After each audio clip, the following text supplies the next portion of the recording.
Thank you, Isaac, for your time. As I was walking the hallways here, because parking is interesting in this campus, huh? What do you think about that? So as I was walking, we were walking through the halls. I actually serve in a couple of advisory boards here at UVU, but I always go to the meetings, I sit, and then I kind of have my little parking spot, and then I leave. So I didn't have to deal with this, but I admire you for your persistence. You're still here. And I wanted to just kind of send a little bit on a personal note kind of thing. I love the school environment. I went to school in a couple different countries, as well as different schools, and it is a good environment. It's a safe environment for the moment. And then when you get out, that's when life starts kicking into first gear, and that's when we need to realize and find out what we're going to be doing. And so I kind of have my moments sitting here waiting for the class to start with some kind of deja vu moments and kind of wishing that I were in your seats, literally in your seats. But life went on for us. We have experienced individually and as a couple a tremendous amount of great and not so great sometimes moments when it comes to our business. Just to give you a little bit of background, because I don't think that they received it. Again, my name is Cynthia Gambill. I was born and raised in Argentina, Buenos Aires. I moved to the United States when I was about your age. I was 19 or 20 years old. And didn't know the language, so I just kind of had to make it. I started attending the University of Utah, and then graduated from there, and I always work in the business world, and then moved on to get some postgraduate work at BYU. So I repented, just came to Utah County, and now I love serving and being an active member of Utah Valley University with an MBA from BYU. I always worked in corporate America for corporations nationally and internationally, so I had to do some traveling as well during my years in the construction industry. Marriage didn't come in my life until later in my life, or at least for Utah standards. I was 36 when I got married. She's just laughing. I said, well, you were old. Yes, I was old, and I was still having kids by age 42. That was when I had my last baby. So I kind of introduced and I did everything that I wanted to do prior to having a family. And then I had my family, and then by marriage, that kind of corporate America thing with traveling all over the states and all that, it was just not that easy. We were in Southern California. At the same time, my husband, Tyler Gambill, who actually graduated from BYU with a CPA, as a CPA, worked in corporate America for a couple, 2-3 years, and then met up with a friend years back, and they started up this little company that grew out to be quite large. They purchased 3 or 4 salons in Southern California. Salons and day spas in Southern California. And then that company, by the time I came into the picture, I remember I was 36, old, that company had grown to have several hundred salons and day spas all over the country, based in Southern California. Well, also that life was actually kind of difficult because something happened when we got married. We had little babies. And we have 4 sons in 5 years. No twins. They were all, for all the women in this room, they were all like that. Everybody that has twins, they said, you cheated. No, we had them one by one. So people coming out of my body. But literally. And so we kind of had to deal with that situation as well. So sitting in Southern California, we kind of decided to change direction a little bit on our business and on our careers. And an opportunity came up to come to Utah, out of all the places again. And the University Mall, which at the time about 10 years ago was remodeling. The University Mall was kind of a rundown place, and then the owners, Woodbury's, they just decided, hey, we need to do something about this. They brought in Nordstrom's, a novelty in Utah County, and then several other, and then they just revitalized that entire mall. So we came in, and with a little bit of a higher price point for the community. We also carried Aveda products, and Aveda products had a little bit more on a higher price point as well. So we didn't know how we were going to do this, and if we were going to be any successful in trying to just raise the bar a little bit there. So Tyler is going to talk a little bit about that. But we formed our company. Again, we started from the very beginning here in Utah again. And we always talk about our three main sources of revenue. We have three businesses in one. We have a store, we have a salon, and a day spa. And we deal with those as three different entities that they all provide the revenue to sustain our corporation.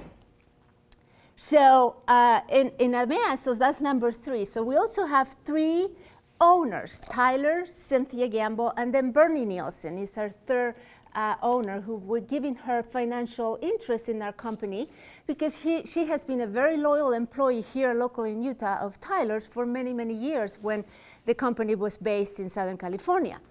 And so she has been a great addition to our team.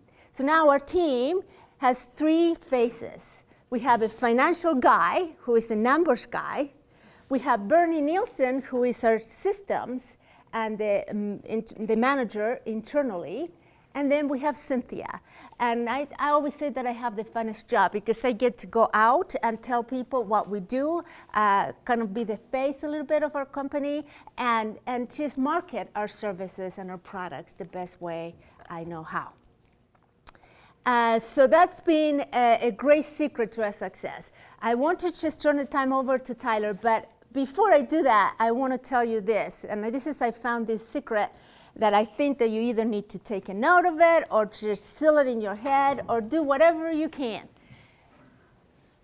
These three people that I just introduced to you, two of whom are here, we all have our own talents. I am not good with numbers, but I'm good with people. Bernie is probably not that great, although she's been mentored quite a bit by my husband, but she's just great at systems. So can you see already the pattern here? Each one of us had different talents. That's what we bring into our table. That's what we bring into our systems and into our organization. We're very respectful, not to cross boundaries and what our specialties are. So we have three very well-defined set of talents. When decisions have to be made in each one of these areas, the person that has the most talent and the person that is in charge of that area will make the final call on that. I have suggestions that we can talk as the partnership, but comes to the end, we let it to the person that it is most qualified for that. We've never had a problem. Do we have some disagreements? And then at the end, I may not agree with the final decision, yes, but the level of trust that we have been able to raise into our partnership has been such that created a sense of respect and good working conditions. So remember that. Nobody can do anything alone. You can't just go off and start up your own business. You need the talents that my husband is going to talk about in a minute, and you need the people. So be respectful of them. Be respectful of their talents, of their ideas, and then give them the room to succeed or fail sometimes. So I'll turn the time over to my much better half, Tyler Gambill. Question for all you guys, just by a show of hands, how many of you guys have in your mind this dream, this thought, that I'd like to run my own business someday? Okay. So a lot of you guys are kind of thinking about it. You probably came into this class thinking that's what you wanted to do, or maybe I understand one of the purposes of the teacher here is to convince a lot of you guys that that's what you want to do. And so I want to just chat with you for a while about, our path, but also some things that I wish I knew when I was your age, because I had that same dream. I left school thinking, I don't want to work for the man the rest of my life, but I'm going to go work for him for a while, and I'll tell you why in a second. You guys, I guess, in this class have been taught, or as speakers have come, they've told you a lot of horror stories, is what I heard. Is that true? Some of them. Yeah, some of them. That's a good scare talk that everybody should have. And so I'm not going to spend a lot of time there, but I would just say the odds, they're out there. The statistics on how many places open and close are out there. I know that I've been in a lot of salons and centers and opened up a lot of salons in my time. And you get 5 years, 10 years into the lease and you're ready to renew and you start going back there and you start looking around going, what happened to so-and-so and so-and-so? You just look at all the people that were there when you opened and how many of them weren't there when you go to renew and you're moving forward. So one of the things I wanted to share with you is that you guys, there's different books out there. There's a lot of different business books. They're good. A lot of them are a little bit more in theory than practice, because some of those guys that write those books aren't actually out there running businesses. They're writing books because that's what they do. One book that I read early on was Rich Dad, Poor Dad. And I will tell you different things about a couple books today. And you might go, that's not what it says, but that's what I took out of it and decided was the principle that made sense to me. And out of Rich Dad, Poor Dad, the biggest principle I took out of that 20 years ago or whatever it was when I read it was this, that experience is necessary. That if you have experience in a certain industry, then you can go and be successful. And I think he also kind of was saying education's not that important. I would disagree with the second part. Education is important, but experience is important. So when I left school, I went and worked for a Big 8 CPA firm, which changed the Big 6, and I don't even, are they down to 5 or 2, or are they even in business anymore? I don't know, because I left that world a long time ago. But I went there because I wanted to get experience, okay? And so I went in there, and I was working with 6, 8 companies a year and assigned to them, and I'd go into those companies, and I'd be thinking, hey, my ultimate goal isn't to become a partner at the CPA firm. I saw what they look like and what lives they lived, and I thought, I want to get out of here as soon as possible because I don't want to become like them. Now, no offense to them, but just those ones that were most talented looked like they were getting beat up all the time, and the ones that were the least talented were off golfing, and they weren't respected within the firm because they were just trying to get business. And both sides are important to the business, but that's just not the career path or where I wanted to go. I wanted to run my own business someday. And so I'd go in, and what was great is I could go sit down with a CEO or CFO or the bigwigs in the company, and I'd be doing the work that I needed to do for that CPA firm, and I'd sit down with them and I'd say, hey, if it's all right, I'm going to, for every 2 questions I ask you, one's going to be for the firm, one's going to be for myself. What kind of questions would I ask when I had this access to the CFO or CEO? I was looking around that company going, what job would I want to have here? I shouldn't name a name because I'm going to slam them in a second, but I went to a Japanese company that I went in there and I looked around, and after several months of doing the audit on their account, I thought, I don't want to work here. When I went into the biggest guy's office there and said, hey, so why do you love your job? He couldn't tell me, except that he needed to pay the bills, right? I thought, I don't want to do that. So I was forming my own opinion. I was getting my own expertise. I was learning more when I was becoming a CPA than I did at a very good university that was teaching accounting at a high level. I came out of there after 3 years going, I gained what? 3 times the knowledge that I did when I went through my accounting degree. Does that make sense? So experience is really important. But that didn't get me where I wanted to go. And by the way, what I tell you that I did wrong, that I would do differently if I was you, I understand there's some sophomores in here, juniors and seniors, right? Is that mostly what we've got? If I was a sophomore, I would be taking advantage of that, going, who do I know? Who do I know and what jobs and careers do they have? If I haven't talked to them about their career and done the same thing that I did when I was in a CPA firm, I'd do that. and figure out things. Because I went in the CPA firm, and you know what they asked me? What industry do you want to get into? And you know what I didn't know? That answer. And that's what I figured out for 3.5 years. And I left there still not knowing which industry I wanted to get into. But I had a lot more experience. I left there for about 3 years. I was in 2 different companies where I was in the financial position, switching back between financial things and operational things. And I got a lot more experience. But I still hadn't found the industry I wanted. What did happen, though, was a mentor of mine, who I was in touch with since I was 15, 16 years old. He was a business builder. And he called me up one day and said, hey, I'm getting in the salon industry. And I probably asked him why he wanted to do that, right? Salon industry, what's that all about? So he started talking to me about what he had just acquired and how he needed some help, and said, hey, I wasn't going to meet my career goals where I was at, so I should come over and build a company with him. So he had just acquired 8 salons, and we built it to actually where we were affiliated with 2,000. And so in the 10 years there, I got a lot of experience in the salon industry. I got where people thought I was a salon expert. I was teaching at different things. And it was kind of crazy because I realized there was no industry experts in the salon industry because I was that. Anyways, as Cynthia said, when we got married and we started having children pretty fast, it got kind of crazy. And since I was supposed to be on the road like 2 weeks a month because I had 100 salons that I was overseeing in 10 different states under 5 different brands. That worked fine when I was single. But when I was married, it wasn't working as well.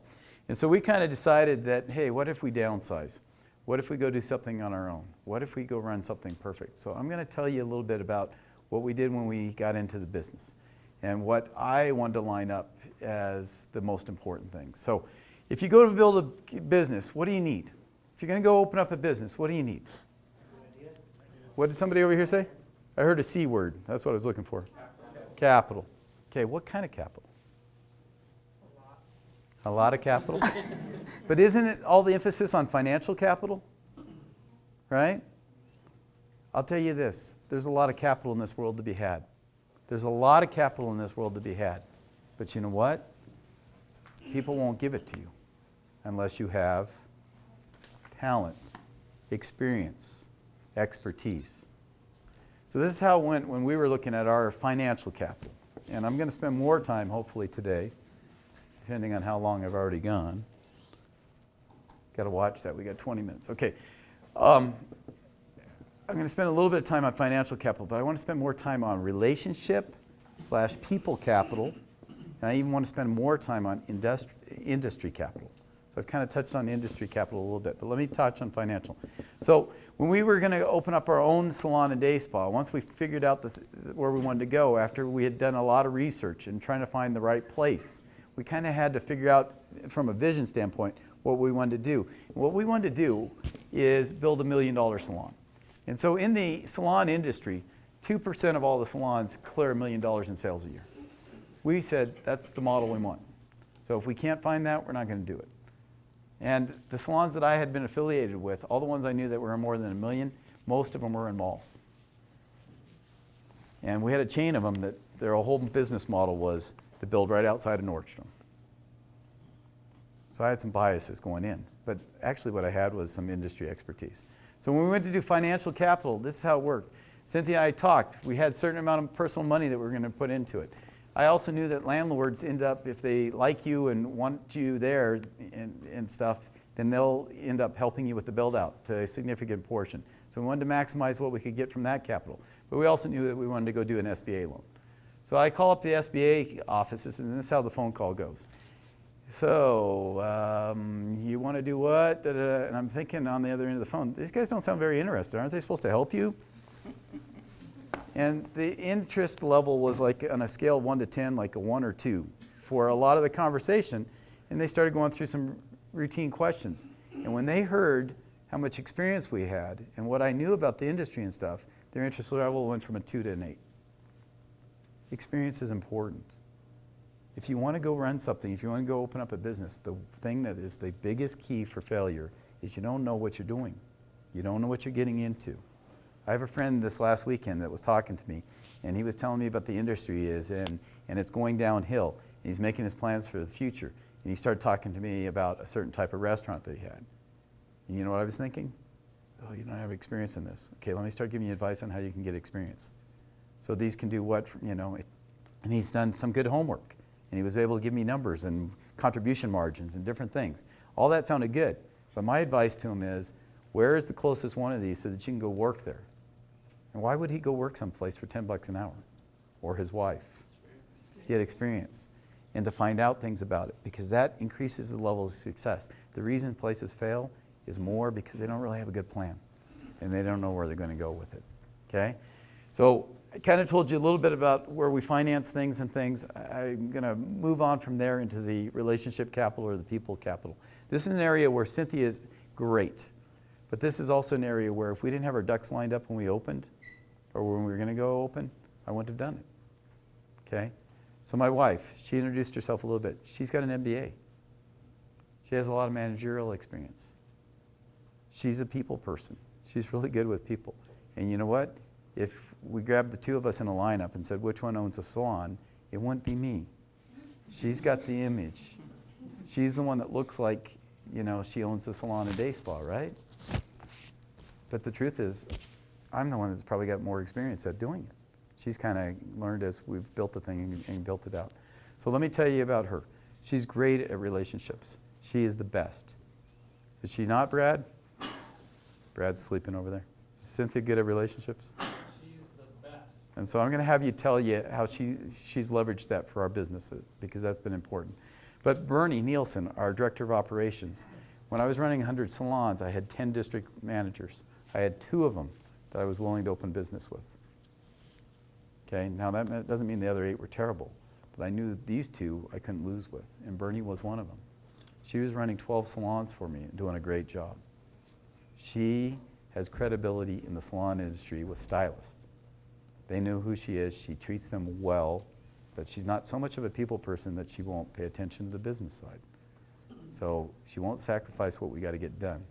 So when she came and we got talking and she said, hey, let's go do something together, and then I could add my wife into it, I was going, this is great. So let's talk about business failure for a second.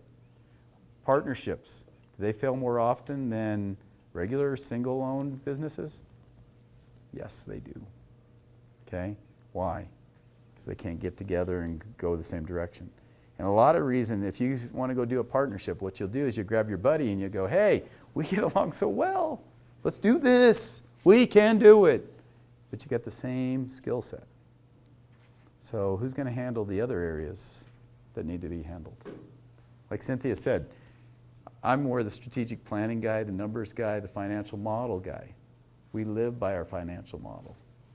She takes care of the people side and the relationships outside of the things. She is the face of Remedies. People come in all the time saying, hey, where's Cynthia? She's the owner of Remedies. She is. She spends most of the time that she does Remedy stuff outside of Remedies. Okay? And then Bernie's our operations person. I don't know anybody that would be better at running Remedies than Bernie. And I wasn't going to do it without her, because guess what? I'm not that great at that. I could have done it because of my experience, but I don't have the credibility with staff. So the people side is critical. When Cynthia, if she wouldn't mind, that's the internal people side. We would not have opened up Remedies without the 3 of us ready to go do this. Cynthia was a tremendous help when we got open to get the build out done and push us through some things there. Let me throw out one other thing on partnerships. Here's the key, I think, in partnerships. You want to be partnering with people that have the expertise to get it done and have the work ethic to get it done. My 2 partners are amazing women who work hard and don't stop until the job is done. Those are keys in partnerships. I throw out one other thing. There's a radio guy on, some radio station here, and I won't mention his name, but one of the things he said the other day when I was listening, he's talking financial stuff, and it's pretty basic stuff. It's good to listen to, though, because you always need those basics reminded or in your mind. But he said that, somebody called up and said, hey, we got this, I got this partnership, and it was a family partnership, and he said, partnerships don't work, and family partnerships definitely don't work. But I say that's not true. You just have to put in the right ingredients. And some of the right ingredients is clearly the expertise, and then clearly the work ethic. Cynthia, on the relationship, capital side, the community side. Can you tell them what we do there? I will say this. I was, as we were kind of talking of what we were going to share with you, we didn't want to get too personal or anything because we are a partnership, beyond our partnership. We're married and all that. And a lot of people ask us, how is that going to happen? How did you ever think that two different personalities and two different, I think he painted a great picture of what we are all about. But like any partnership, like any marriage, like any friends, we have our moments. And I'm just going to be here to tell you, we do have our moments. And but we move on from those moments. I'm hard to live with. Yes, because have to agree with that.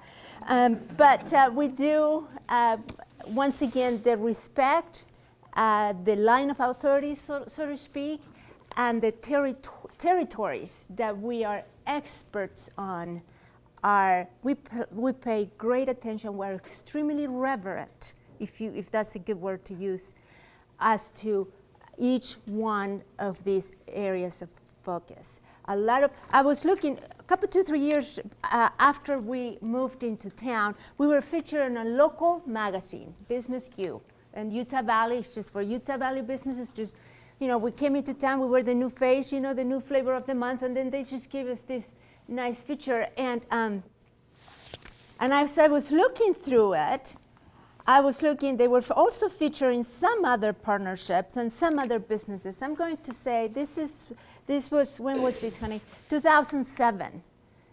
5-6 years ago.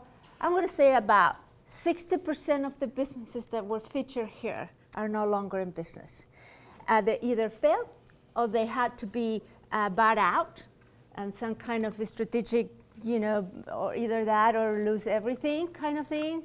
It was a full takeover or drastic takeover, whatever it was.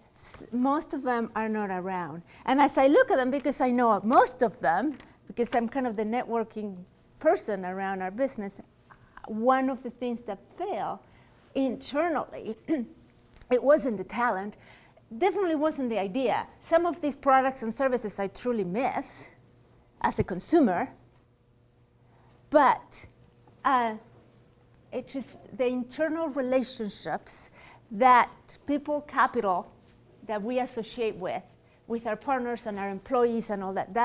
That is what fails. There's also another aspect of our people relationships, and that's something that I will not. In my years of corporate America, I will not work for a company. I was fortunate enough to be very marketable. So.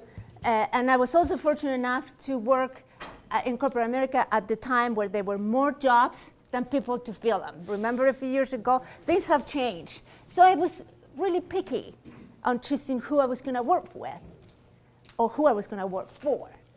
And I remember as an employee, as a potential employee that was going to contribute, I will never work for a company that doesn't have a sense of community. I would write that down if I were you. I will never work for a company that does not have a sense of community. A sense of community, what does that mean? A sense that they give back to the very community that provides for them, to them, the kind of employees, the kind of partners, the kind of workforce that you need to be successful. Because at the end of the day, I don't care how many machines do your work. I don't even care how many robots, take care of your numbers. At the end of the day, I cannot think of one industry or one job that doesn't have to have a face and a culture internally that will be a model for the rest of us. So as you go and as you get into your own business, as you form your own internal culture, remember that the aspect of giving back to that community is what really will make you not only successful outside the community, but also internally too. Employees will want to work for you. Employees will want to work for you because you know how to give back to that very community. UVU is a great example. I was talking with President Holland not very long ago. They are going to the extent of being engaged into the business community. They're actually custom making, so to speak, the curriculum of a lot of your classes to serve the business community that need people like you to get the jobs that you're looking for. They have a business resource center across the street for you guys to go and start up your own. You know what I mean? This is an institution that knows how to give back and want to be a part of it and be proud about it. So that people capital is very important to me. You want to tell them about Corporate Alliance? I could tell them about Corporate Alliance or any kind of organization that you can align yourself with that will get you out there. Corporate Alliance is a great organization. Has anybody heard about that? Yeah? Yeah, you probably, some of you have. I know that UVU is a good, they're members of it, and what they do is that they just actually help you as business owners or as business representatives to get out there and to network. I owe a company like that or an organization like that. I was trying to run some numbers a little while ago on how many people know remedies because of organizations such as Corporate Alliance. And then I thought, hey, about 60%, at one time 60% of our business was as a result of a company that helped us network and help us get to know people just because of people, just because we're people. And that's the way that they serve that community. Do you think it's got any value to be on the cover of a magazine that's here locally? The reason we ended up on the cover of a magazine is because of Corporate Alliance and because of the relationships my wife has over there. The people that own this magazine are members of Corporate Alliance. Cynthia came to me a couple of years into our business relationship and said, we need to be in here every time it comes out. And I said, financial model says that might be tough. She said, how can we do it? I said, we'd have to trade some of it out. So she sat down with the person that makes decisions over there and talked about it, and now we have a long-term relationship with them. That lady's in my salon every week. I could tell you stories of what happened from relationship building, people relationship building, where we helped them. But one day she was doing one on partnerships, and she kind of like, you guys have a weird, unique partnership here. You got 3 of you guys here, and most partnerships don't work out. My wife just told you a lot of these are out of business. So she decided to do an article on us. So guess what we had to pay to be on the cover here? How much is it worth? So relationship building is a big part of business that isn't emphasized enough in school and actually is important. But I want to talk to you about the third part of the capital that I would call the knowing your industry capital, which I've covered a lot of, and I want to dig down into a couple things. Financial model. Financial model is critical. In our partnership, when we got interviewed for this magazine, one of the questions was, well, how do you guys not fight? And how do you not do things? And one of the things was what we emphasized, that we all have 3 different sets of talents, and so it's pretty obvious who's supposed to do things most of the time. And when I cross over from my area, say operations, and kind of start pushing Bernie on something, what is she doing? Saying, get out of here? A little bit. But I'm also going, I want out of here because I don't want your job. I've seen it, and I don't want it. You keep doing what you do, but here's my 2 cents, and then I get out. And Cynthia does the same thing, and I do the same thing in her areas, Hey, shouldn't we be doing this? But you got to go do that. I don't want to go do it. So do it the way you want to do it. But here's the thing. The experience that you need to put a financial model together. When you have enough experience that you could actually put a financial model together, you're very close at being able to have your business. Does that make sense? For example, I said when we went to build salons, we went to have $1 million salons. How did I know that? How did I know that's kind of the benchmark? You might be going, really? Salons don't do 5 million? You got, others of you might be thinking, do $500,000. We're going to do some Q&A in a second, but let me get through a couple more minutes. So that was one of the key things that I knew that I wanted to have. And so what did I need from there once I had the sales number that I wanted? Then I needed to have benchmarks that supported that. So I knew this. I needed to go find a location where I could drive 100 new clients in every single week. And I'd seen salons before that did that. That's how I knew that was a place that I wanted to set a benchmark so it would support the sales number. So the location was critical to doing that. In this state, I just went out looking the other day where I'd put a second location. I can think of 3 other places, 3 areas that I'd want to be Not 100 areas, but 3 other areas that I could get that. I went towards some other people in the Aveda system, and I walked out of there going, they're not ever going to get to $1 million.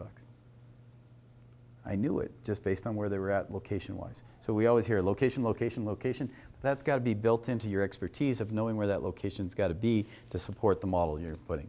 And it's not just sales. You got to do the cost side. A lot of us like to go do the sales side and do that, and then let the whole cost side of the business go out of control. The cost side of the business will put you out of business faster than the sales side. Does that make sense? So we have benchmarks and standards. My labor's got to run at 50%. Now, if I run at 52, am I going to be out of business? No, but if I have a benchmark at 50 and I have systems built in that's going to keep me close to 50, then if I run at 51 and a half, I've got something I got to fix, but I don't have a problem. Does that make sense? I mean, I maybe have a problem, but not a big problem, like an unsustainable business problem. Okay? So I know everywhere we're supposed to be. I had a meeting with my management team today, and we went over some standards and stuff and what people are doing. And all of our systems are to support that. So financial model is critical. So let me go back to our partnership. A lot of times, Cynthia will come and say, hey, let's go do this, that, or the other thing. And I'm like, how does that fit into our financial model? So if you're going to spend more money in this area, we're supposed to spend 3% of our revenues, and we're already at 4%, we should be bringing it down, then what are you going to drop out so we can put something else in? Once we're all on the same page business model-wise, that runs our lives more than whose ego is bigger and who's got a bigger voice and all that kind of stuff. Let me go back to this guy that wanted to build a restaurant. I was asking him, what's the sales range in the salon or in the restaurants that he was doing? You want to know that, right? He's thinking about doing a franchise. I said, what margins are they going to have? So how often you talk in your business classes about contribution margin? Contribution margin is out there. It gets taught. It's kind of buried somewhere. It's the most important thing. He said we'd make 30% on margin on the restaurant sales, and that break even was at a certain amount. Those are key things that I always want to know. If you want to go run your own business, you need to understand where that is. If you're saying, hey, that's the kind of business I want to run, and you know the people and stuff, you go talk to them. What is the sales range on something that you have in your business? What kind of contribution margin you have? What's it going to cost to build the thing out? And so that means we could have this kind of an ROI. The margins in what we're doing is actually pretty tight for the Aveda type salons and stuff. And so the return on investment's a little tight. But that's what we wanted to do because we wanted to do a higher end salon. So we just had to run a little bit tighter. Let me talk systems for a few minutes, then we're going to go to back to my wife and then questions and answers. Systems then support everything you want to do in your financial model and all your benchmarks that you've got set up. Okay? So systems. Where would I have systems? If labor is going to be 50% of all my expending, I better have some systems there. All the best salon owners that I know have systems. They have certain forms they fill out. They're analyzing down in the details to see where their margins are every week so that they can adjust and try to keep to their benchmarks. Those systems are critical. One of the systems that we have, one of the irritations I knew that was in the industry was this, that my stylists need extra training. They got to do training outside of what we do in the salon, and we do training there every week. But they got to go get some more expertise and be able to see what's happening in the world of hair. Okay? Those classes cost money. How are they going to afford that? They don't know where their money goes most of the time, like most of us. I don't know where my money goes most of the time. But with them, what we did is we set up where there's retail commissions that they get, and we don't pay that in cash. We pay that in what we call remedies dollars. And it's a savings account they can build up. They can take remedies dollars and buy education or tools. They all have really, really nice tools. And I've been in a lot of systems before where the tools weren't so great because people couldn't afford to buy them. So now they come and they go to Bernie and say, my gosh, I really want that $340 pair of shears. And they know they don't have the money. How much do I have in remedies dollars? She's like, well, you've got 190. Oh. She's like, we can loan it to you. And then we use this bartering system so that they can always have as much education and tools as they need. Systems. One other system I'm going to throw out to you. Well, two. It's getting a little late on what I said I'd do with Cynthia, so hopefully she forgives me. Our team is critical. And so we have one-on-ones. And you'll hear about people with their employees sitting down with them all the time. And everybody talks about it in theory. Very few people really do it. Every 6 weeks, we sit down thorough one-on-one with 35 people. Takes a lot of time, but it solves so many problems. Systems are important. Your people that work for you are important. You got to find time to make sure that you're on the same page with them. And whatever little things bothering them, that you can have a chance to voice it so you can explain to them why you're not the evil owner and why you're doing what you're doing. Because they don't understand everything you're doing. Another system, Aveda. We co-brand with Aveda. Aveda has been great for us and it's been a good system. They have a lot of training things and stuff that we can lean into, and that's why we signed up with them. There's a lot of reasons not to sign up with them, truthfully, from a cost standpoint. But the good that they brought is better than what it cost me. And so I'm glad I co-brand with them. But not only that, in the Aveda network, I just went to a conference the other day with 50 of the top salons across the country and was able to sit down with them and say, hey, these are the issues I have. And they were able to say the same thing. And we were able to swap ideas and be able to solve things by saying, hey, I worked on this for 3 years. This is the way to do it. That's invaluable to me. So anyways, in summary, what I would tell you if you're going to open up a business, your capital is important to you, not financial only. The financial capital will come if you've got your other capitals together. You need to have the right team, the right people on the bus. If you're going to do a partnership with people, you need to know who those people are, because when you got the wrong people on the bus and they work for you, you can turn that over. But to turn it over when they're partners of yours, can't happen. You got to have the right people on the bus from the start. Building relationships inside and outside the company is critical. Those things are what make the company go. People trying to help you move the thing in the right direction. And then you got to have the expertise. You got to have a financial model that makes sense. If you can't put a financial model together, then you need to go and get more experience until you can figure out what works and what doesn't work. And then you can go put your money on the line and not have that high of a risk that you're going to go out of business. You know, I don't mean to be biased with this comment, but I think that all of you here, no matter what you're going to be doing in your own personal lives, professionally, you may think, why am I doing this? What am I doing here? This is this an elective class or required? Required. Yes, you're making my point now. This is a required class. I gotta be there, I gotta sit there. Some of you may not just be doing what you're supposed to be doing. That's all right. But take advantage of this time. Take advantage of these opportunities. I cannot tell you how many extremely brilliant minds I know, attorneys, doctors, scientists, that they have the knowledge to be successful in their areas of interest. But at the end of the day, a doctor, an attorney, whoever it is, they all need to run a business. When you walk into a doctor's office and you see all these little systems going on, you know, you need to, I don't care where you're going to end up doing. Just have that business foundation. All of these aspects of the business are important. You're in the right place. You're here at the right time, no matter whether you're just here and you came back. And another personal note, I'm just glad to see several women in this group. I think that we as women need to, whatever decisions and choices we make, it is nice to have the choice, whether we need it or not, to be able to say, hey, I can help my family or my own, and be we're able to be self-sufficient in what we're trying to do. A local professor here at UVU just ran a 2-year, Dr. I can't remember her last name. Hansen?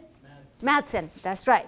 Dr. Madsen took her over 2 years to make a point on how important education is for women right here in our own county, and what are the problems that we have faced as women, you know, to be able to finish and get a degree and finish a degree. So all the women in the room, no matter what age you are and what your background is, you're always going to be welcome in a school environment. And all of you men who have your pretty women with you, make sure you support them if education is something that they need to or want to pursue. Any questions? This gentleman over here had one earlier that cut him off, and then we'll open it up to general. Sure. What were you going to ask, sir? With all the setting up of the benchmarks and the systems and researching, how long did that take you to do all of that? For me, you know, from the time I got through school and got through my CPA and then got got into the right industry, it took me a decade. I could have probably, after about 3 years in the industry, probably gone off and done stuff on my own. Would have been a good time. So I could have been in my mid-30s instead of 40. But, you know, I was loyal to my company too. I didn't want to, sometimes you're using companies you work for so you can get more experience, but you don't want to throw them under the bus either. Any other questions? Go ahead. Question for Cynthia. On the people relationship that you mentioned earlier, that were you really good at, I want to know, is this your personal stuff or can be trained for later on your life? I know people usually come with people skills naturally when they're born. It's not everybody are good at networking. Everybody are good at communicating with people. Some people learn it later on the lessons as they, working as a group with people. Or how do you do that? Well, you just answered your own question right there. It is true. Some of us, and you have to, nobody believes me this, but when I was young, a lot younger, even before I even moved to the United States, I was painfully shy. Wow, yeah, that's what people always say. Wow, now I don't know, but sometimes life experiences, moving here, not knowing the language, didn't know anybody, didn't know anything, and didn't have any friends, and it just kind of to put yourself in a position where you have to force yourself and you have to push yourself. So If everybody invited to this being lunch thing, or just the happy-go-lucky girl is Set not your something where you thing, say well, to the put general yourself in a public if you want position to. to do it. And we can talk about maybe, on one-on-one, what would be those aspects of what but I do agree with you. Not everybody is cut up to be the face of anything. And I do agree with you. And people relation is the hardest one, I think. I agree with you. I think I have the best job, but I also think I have the hardest job. Because I love people, I love being with people and all that. You can never go wrong, I have to say that, no matter what personality it is, to be yourself. If yourself is to just be a little more subdued and not so much the life of the party and be, it's people, really the people that you really want to end up with. And the people who are going to judge you, you don't need it anyway. But the people you're going to end up with, are you going to have as employees, or you're going to work for, or the friends, or whoever you're going to marry, whoever, they will accept you. They're really true people. I think that there's a sense of acceptance. I think the bell just rang, and so we didn't leave a lot of time for Q&A. So Cynthia and I'll be around afterwards, and I guess there's some place we're going after too. So if anybody wants to ask us any questions, great, but I want to be respectful. You guys have to get to another class too. Thank you.